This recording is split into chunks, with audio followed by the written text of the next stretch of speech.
আসসালামু আলাইকুম।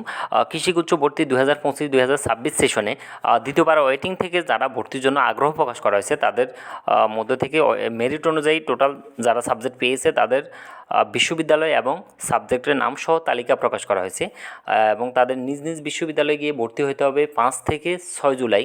এক্ষেত্রে ভর্তি ফি 10,000 টাকার সাথে বাকি ফিটা অবশ্যই সমন্বয় করতে হবে।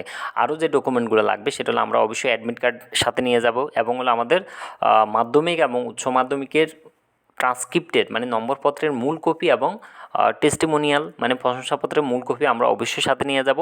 আর হলো 10,000 টাকা যে পেমেন্ট করছি সেই পেমেন্ট স্লিপটা, আর কারো যদি কোটা থাকে কোটার ডকুমেন্টও আমরা অবশ্যই সাথে নিয়ে যাব।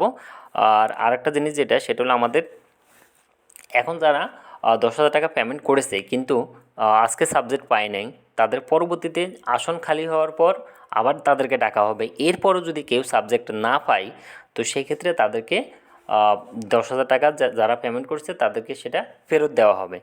আর এখানে আমাদের আরেকটা আপডেট যেটা সেটা হলো আমাদের সর্বশেষ পটুয়াখালী থেকে সাবজেক্ট পেয়েছে 55 জন এবং হলো সিলেট থেকে 40 জন, খুলনা থেকে 40 জন, হবিগঞ্জ থেকে 43 জন এবং কুড়িগ্রাম কৃষি বিশ্ববিদ্যালয় থেকে 46 জন টোটাল সাবজেক্ট পেয়েছে ওয়েটিং থেকে। এরপরও যখন আসন খালি থাকবে তখন তাদেরকে অন স্পট ভর্তির জন্য আহ্বান করা হবে।